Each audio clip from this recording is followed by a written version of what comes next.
सुबह दुकान खोलने से लेकर रात को शटर बंद करने तक उसकी जिंदगी बस काम और जिम्मेदारियों में गुजरती थी। छोटे से किराए के कमरे का दरवाजा खोलता तो अंदर पसरी खामोशी उसका दिल चीर देती थी। ना कोई पूछने वाला कि बेटा खाना खाया या नहीं, क्योंकि आरव इस दुनिया में बिल्कुल अकेला था। उसके माता पिता एक सड़क हादसे में कई साल पहले गुजर चुके थे। अकेलेपन ने उसे वक्त से पहले ही समझदार बना दिया था। वो कम बोलता था। उसके पड़ोस में रहने वाले शर्मा अंकल उसे अपने बेटे जैसा मानते थे। जब भी उनके घर कुछ अच्छा बनता, वो सबसे पहले आरव को बुलाते। शर्मा अंकल की एक बेटी थी, काव्या। काव्या खूबसूरत थी, पढ़ी लिखी थी, लेकिन उसे हमेशा बड़े सपने देखने की आदत थी। वो चाहती थी कि उसकी शादी किसी अमीर बिजनेसमैन से हो, जो उसे महंगी कार, बड़ा बंगला और आलीशान जिंदगी दे। लेकिन घर की हालत खराब थी, कर्ज बढ़ता जा रहा था।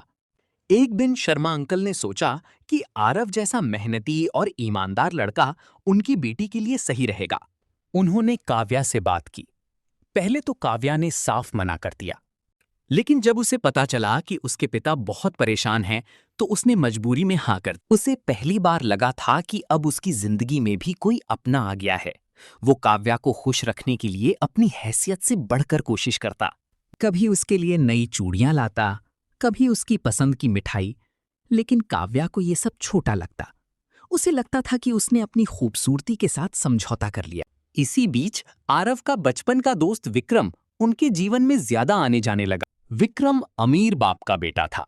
महंगी गाड़ियां, ब्रांडेड कपड़े, दिखावा, यही उसकी पहचान थी। वो जब भी घर आता, काव्या के लिए महंगे। ये बातें काव्या के दिल में घर करने लगीं।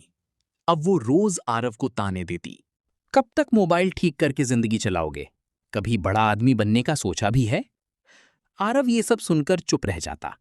एक दिन उसने फैसला किया कि वो मुंबई जाकर बड़ा काम करेगा। जाने से पहले उसने विक्रम से कहा, दोस्त, मेरी गैर हाजिरी में काव्या का ख्याल रखना। विक्रम मुस्कुराया। आरव ने दिन रात मेहनत की। एक बड़े इलेक्ट्रॉनिक्स व्यापारी के साथ काम शुरू किया। धीरे धीरे उसका काम जमने लगा। 6 महीने बाद उसने अच्छी कमाई कर ली। उसने सोचा अब वो लौटकर काव्या को सरप्राइज देगा।